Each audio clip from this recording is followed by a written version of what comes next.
Hello and welcome to another episode on Maros Bonsai channel. Today I'm going to work on Acer campestre collected last year by myself. You may already seen this tree when I'm sitting next to it in one of my videos, which you can find in playlist dedicated to collecting Yamadori trees, explaining their aftercare and what I'm trying to do initial phases of development.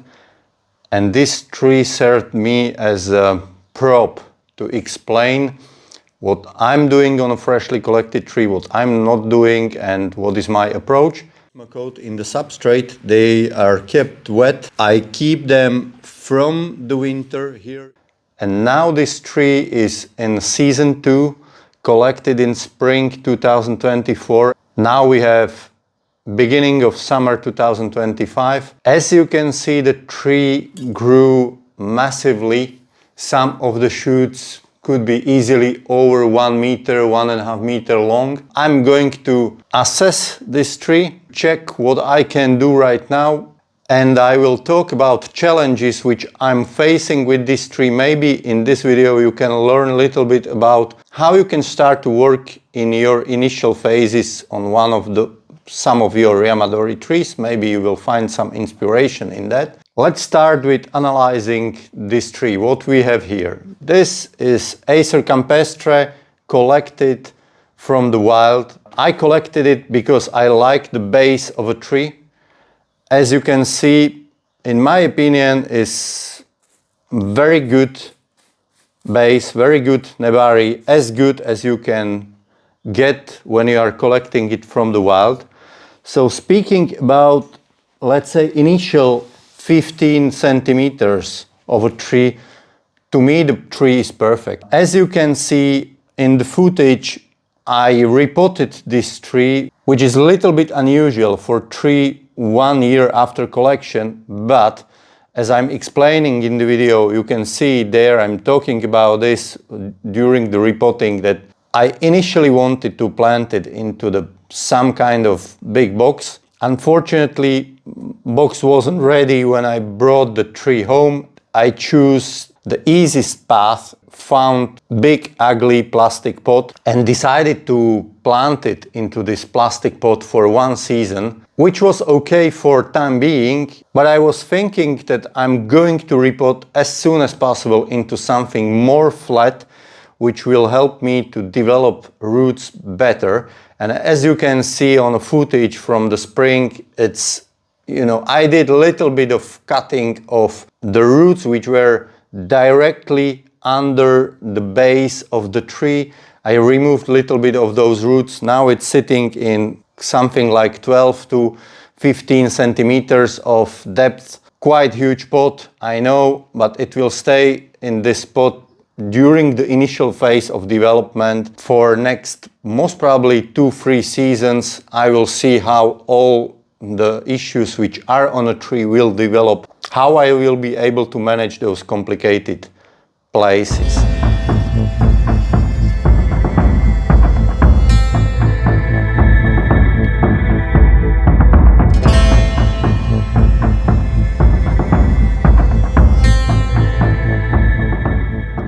You can see its first season in the pot, and this is how many roots the tree created. So it's really good, it's really healthy. Usually I wouldn't recommend to repot the tree in the first season. I'm just going to put it into the much flatter box because honestly, when I collected the tree, I was looking for a suitable container where to put it, and I knew the best option would be wooden flat box, but I was so tired from collecting this tree that I wasn't really able to put the box together, and it wasn't ready at that evening. So it went into old ugly big plastic pot.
Let's start with analyzing further. So the base is okay, the tree is white, the bark is perfect, the base of a tree is good. Of course, I could have go for traditional approach and make it something like traditional single trunk bonsai with more or less horizontal branches and do it in traditional way. In that case, I would have to remove this one completely, this trunk. I should have removed also this subtrunk, deal with this issue here, shorten this part of a trunk, which I'm going to do anyway, and this way I would have this trunk line without those two subtrunks, more or less tapering, and then I can start to work with some kind of branches, style them into traditional manner. As you know me well, I'm not going to do that.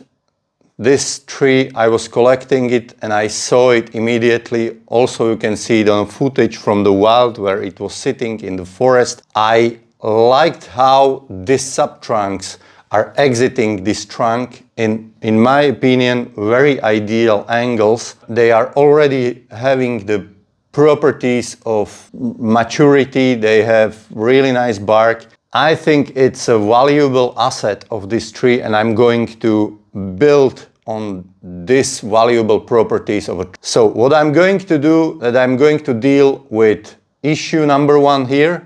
I need to deal with issue number 2 here. I have to deal with this problem here, number 3, and with problem number 4 here. So these are the 4 issues which need to be addressed. I'm going to start with removing some of the obvious suspects, which are the branches which are already too long. They will allow me to move more freely around the tree. So from this space where I have so many branches, I don't need them. This is my mistake. I should have removed them in season number 1, keep only one. Very ugly place. Most probably it will cause me some problems, but I cannot change it anyway now. What I'm going to keep is only this part of a tree. You can see in one season it grew to something like 1.5 centimeters, which is okay. Or I can leave a little bit of this. Maybe I will need that, maybe not.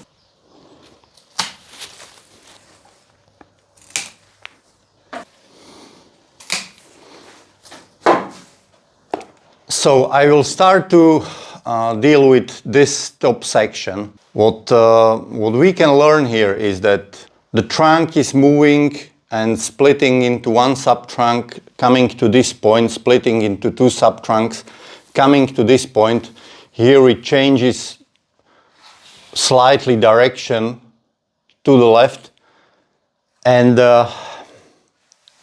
this section was kept in certain length when I collected the tree, because I didn't know where will be those points where the new shoots start to emerge. It's always safer to keep it a little bit longer. It will give you more possibilities in case something goes wrong with the tree, and in case the tree decides to fall back and die back some parts of the trunk which you initially consider to be important for your future design. So now I see where they sprouted. I don't need anymore whole this section.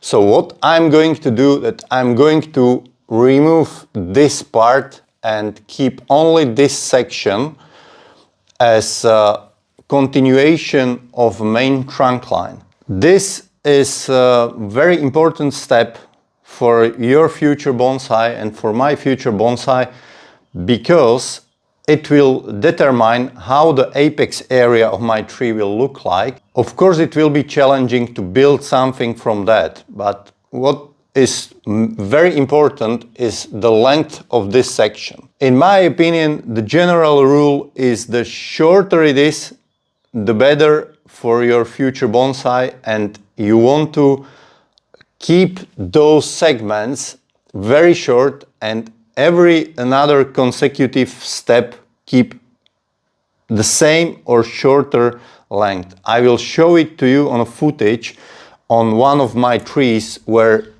I was building apex area in similar fashion, and you will see how the leader created by the growth of a tree in a year one, and most probably it was kept for 2 or 3 years, was chopped down, grown another part of the leader. For me it will be this part, this thickest branch, and then again it will be chopped back, and again another section will be grown, but I will try to keep this section shorter than this one, and it will most probably look more or less decent. So this is important, as in a saying where you are buttoning your shirt, and if you are button up the first button wrongly, then whole design will be jeopardized.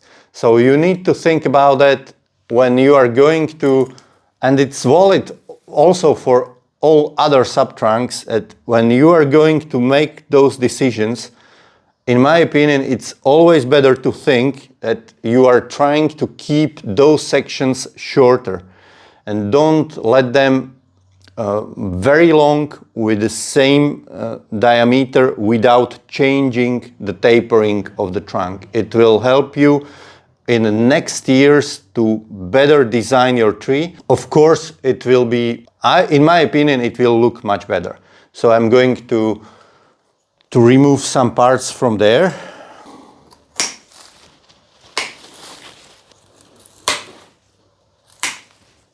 Here, where I'm going to grow new section of a trunk, you can see that there is a little bud here. This is the one section of a trunk, so most probably I will work only with this 2 centimeter part. When I'm going to remove these leaders, I can remove this branch here, but there is a little bit of risk that those buds will not sprout. I have a bud here at the back. So in case I have bud here, which has leaves and which is living, it's okay. So I can go back and chop it here. In case my bud is not here, I can do it in 2 separate instances and initially shorten these branches like this, wait until the tree decides and changes the flows of energy. Now, when there are no auxin which are stopping those buds to break, all what is here will break out in the next 2-3 weeks. And then when you wake up those buds, then you can re-chop and go where you need it. Since I have this bud here in the back, this tiny branchlet, it's okay. So I'm going to remove with a saw this section of a trunk and see how it will look like.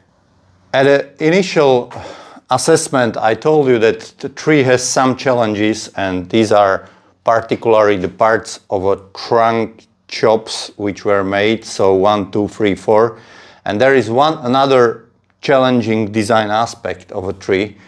If we look on a tree from this side, from the main camera, you can see that the tree is flat. There is almost nothing going into those 2 directions. It's not so big problem in traditional design. In a design I would like to prefer, it's a little bit of problem because I would like to create 3D object like 3D statue, and you obviously don't want to have a flat statue without something going to the back and to the front, so, or to the sides. So this has to be addressed with all this growth growing in this direction, and fill this space with everything which is growing here, and create the crown, also developed it into this direction. It's not so big problem with deciduous trees. As you can see, if we let the branches to grow for sufficient amount of time, the tree can grow really a lot. In case I would leave this branch for another season, it may actually reach something like 2.5, maybe more than 2.5 centimeters. And if I continue to do this growth and chop method, this branch could be much, much thicker. All the proportions of a tree will change in next 5 to 10 years. You have to also understand that it's long, slow process. You cannot very much speed it up in any way. So you have just plan in advance, make proper cuts, and then slowly build your tree one stage at a time, and let the future ramification expand in the directions you are planning to. Let's talk about this subtrunk. Initially, also you can see it on the footage, when I brought it from the woods, I kept it very long. It was my handle, how I was carrying the tree from the wild. I do it all the time. It's much better to keep some parts longer, and you using it for manipulation with the tree when you are transporting it. When I was potting the tree, I shortened it to those lengths. I didn't know where the buds will wake up and where the new branches will grow. I see it after one season, and now I can decide what kind of length of this secondary trunk, which is one of the most important design features of a tree, how long it will stay. It's creating certain design challenge for me because it's taperless and very long without change of taper and direction. I don't like this kind of growth on a tree, and in case I would leave it like this, it could be very complicated and very bad look. What options I have? I can reduce the length by this part. Even more, I can go up to this branch and remove everything which is here in my hands, which is most probably the best option. Of course, this branch is growing in 90 degrees to this direction, so I would need something which is growing in much steeper angle from this part. But in case I'm going to remove it, something will pop up definitely and will grow in a direction where I want it. But maybe I will need some of those branches for something. I will tell you later. So let's reduce the top here.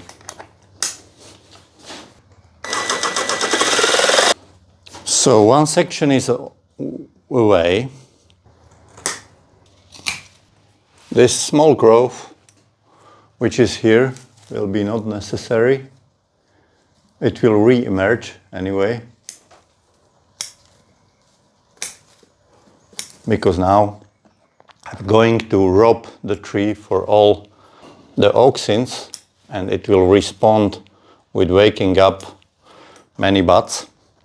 In this section now, this branch, which will be continuation of main trunk line, and one of those branches, most probably only one will stay. I will decide which one. They are almost in one level, so I could either chop it like this to create more taper here, which most probably will be the best option, or I can make a V-cut.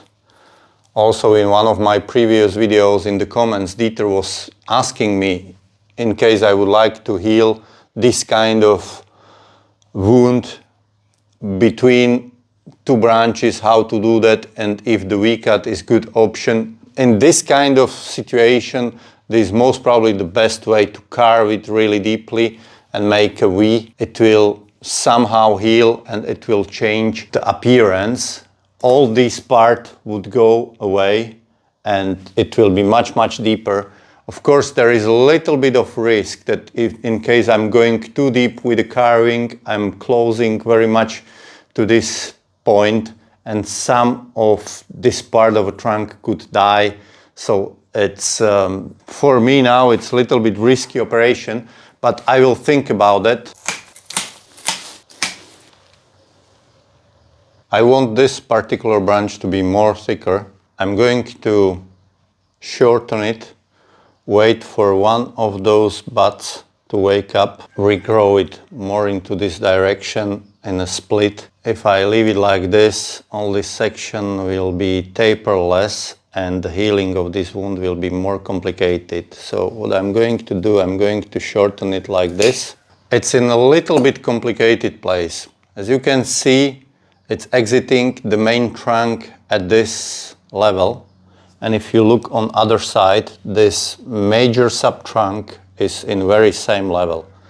Now it's not so big problem. If this branch is left to grow very thick, eventually this will create even wider place here and this level of a trunk, which may be not so nice. Maybe one of the option is to get rid of this branch completely and keep only one of those at completely different level.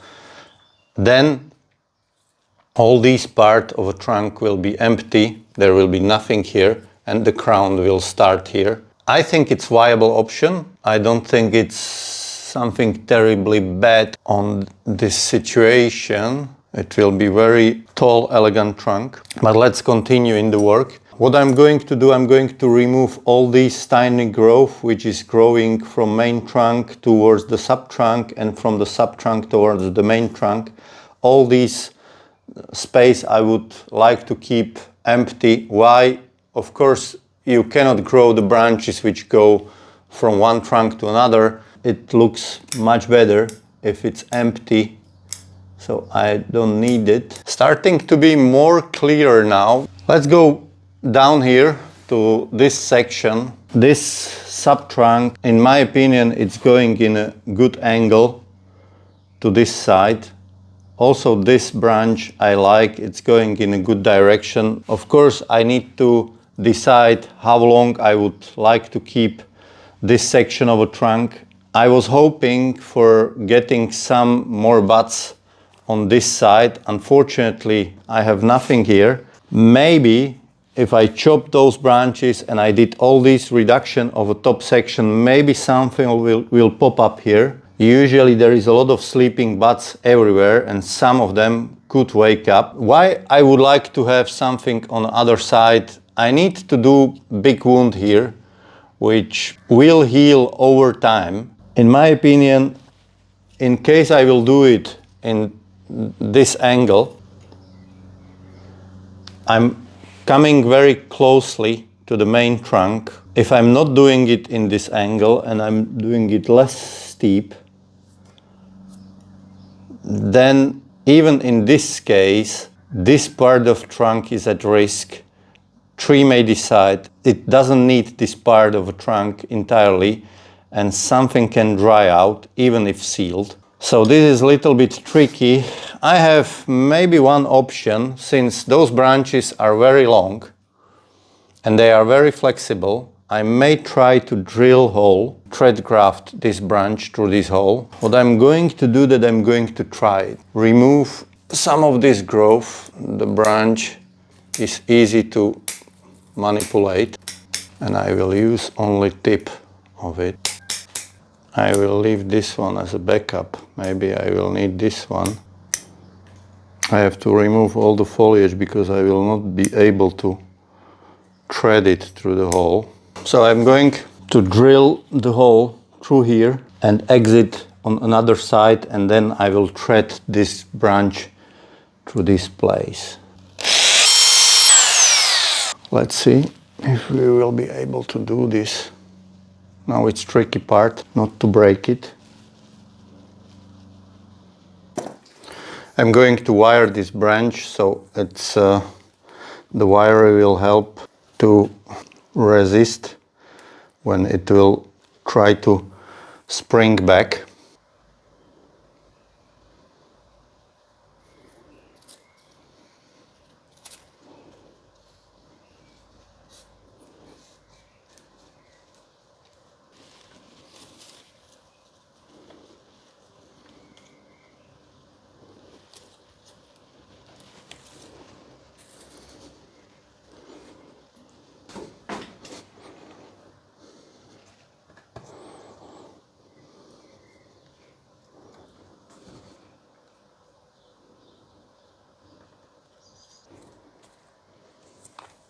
I'll fix this branch in this position so the force which will try to spring it back will be minimized.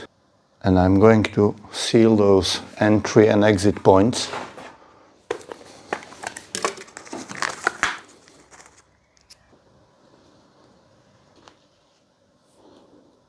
I need to seal the entry place as well.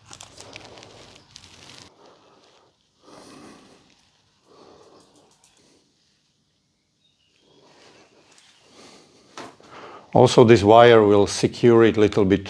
I have too many branches here, so I just cut off and leave only 2 from one spot. This is dry end of the original branch from former structure of a tree. I just clean this cut here. I seal the wound. Here are 2 branches from same spot. I definitely don't need 2. I'm not sure if I need this one. No, I don't want this one. So it goes. So now is the hardest part. The bottom I can consider finished for now. Now I have 1 branch here, 1 branch here. Possible future cut if the graft will take, it will go along this line. Maybe a little bit slanted down so the water will not go into the wound and it could close very nicely. And now I need to do something with these 3 biggest challenges which are on a tree. So I'm going to get rid of this one and carve it more, and I keep this one, and here is the most probably the buds of a first internode, and something will grow from here, so the crown will continue here and this will be gone.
So it's done.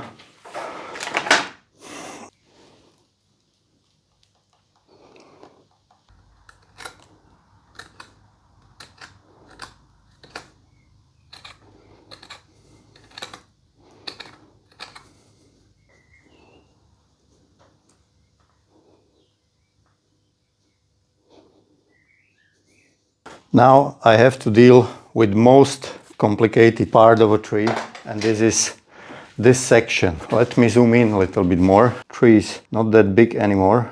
So this is the most challenging part of a tree. How to create believable transition between this big trunk and this section of the apex. There are few possibilities how to do that. The most obvious is to take the saw and cut it in a steep angle. Do it like this. And most probably end up at this branch. So do it really steep like this. The problem with this approach is that it will create 10 centimeter wound, maybe 8 centimeters in diameter, and the question is if such big wound on this tree would heal or not. My feeling is it would not heal, maybe in 10 years, I don't know.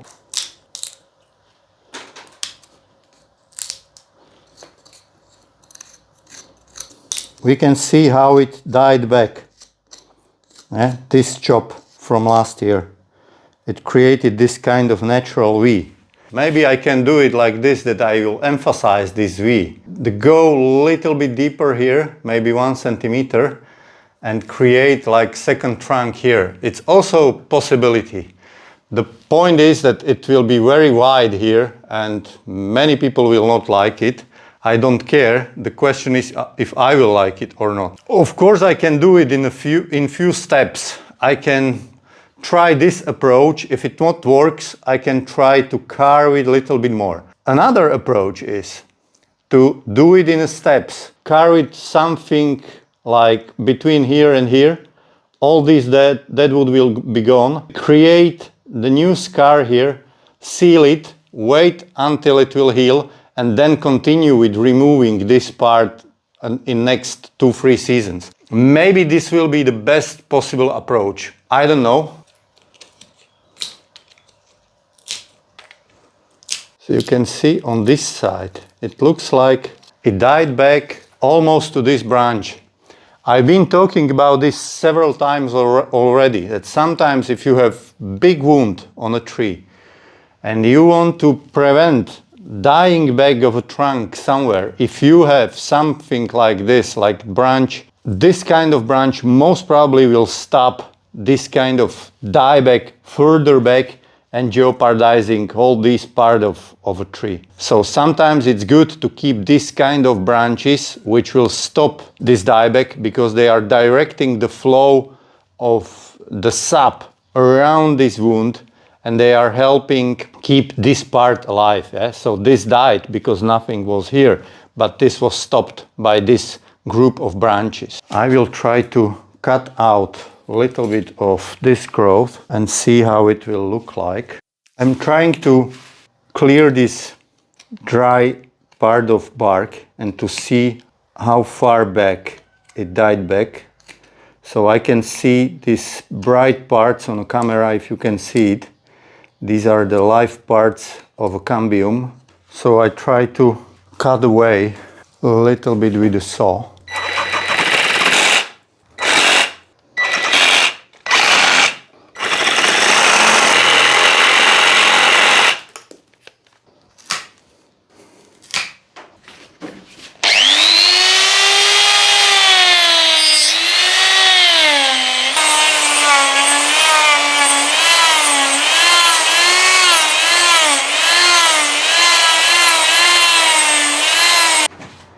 It looks way too wide still, and most probably this must go because it looks too ugly.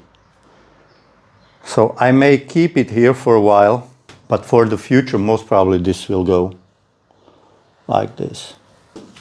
I'm going to carve a little bit more of this dry wood here and then I will leave it for now.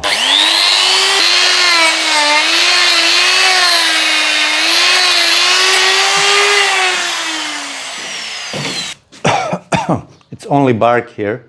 I don't want to go too much to jeopardize this subtrunk, so I'm quitting for now. I was thinking about using some of those branches to graft them here across the wound to help heal it. Yeah, this is usable. Also, this one could be most probably grafted here. Maybe it will help heal it faster. Maybe not. So now I know that I will not need those two, at least not in those lengths. So I'm shortening them. I keep this one and also keep those two.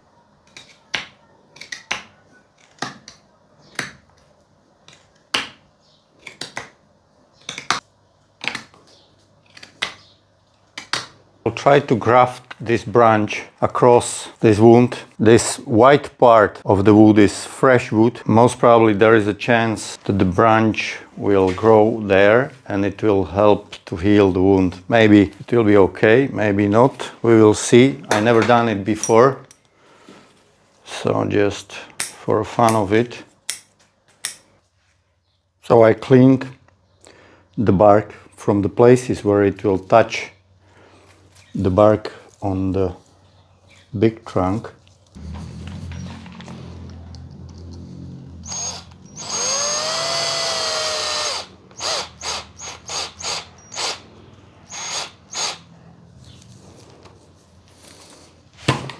I put one screw from one side, another from another, so it's not sliding from here.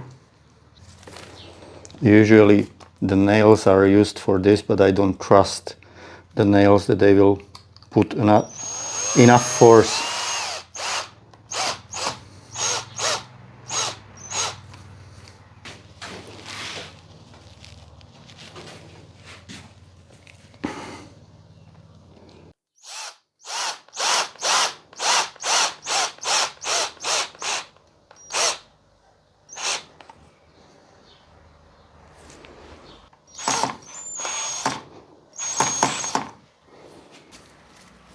I keep those here in case I will need them. Maybe I will again graft something here, because most probably the most possible solution will be to remove everything what is in my hands. The wound would be enormous. Maybe this kind of grafting will help to heal this wound a little bit faster. Maybe I can use also this branch.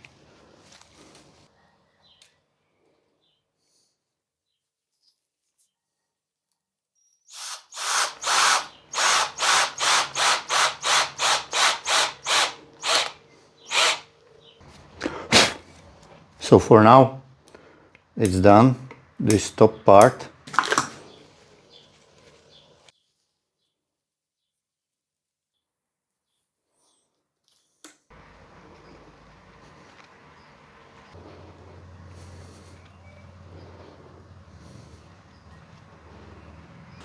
I shorten those because I will not need them anymore. I will just need this one, which will feed the graft. When it will be successful, then I will remove. So it's in a little bit messy stage right now. I will do it like this. And it's gone.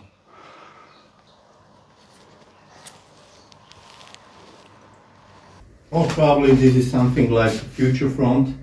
Everything else needs to be rebuilt. Let's see how those grafts will take. This kind of grafting I'm doing first time. Maybe they will take, maybe they will fail. I don't know. I've seen recently a blog post from, I think, Michael Hagedorn, who was explaining things about healing large wounds and about grafting branches across the wound. And in his post he's claiming that in most cases it looks ugly. Maybe it will look ugly, I don't know. Then I will rethink, recarve, redo.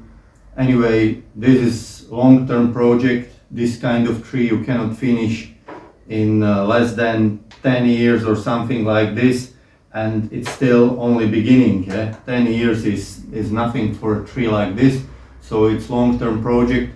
I like it. I like the base of a tree. I like how it's fanning up and out.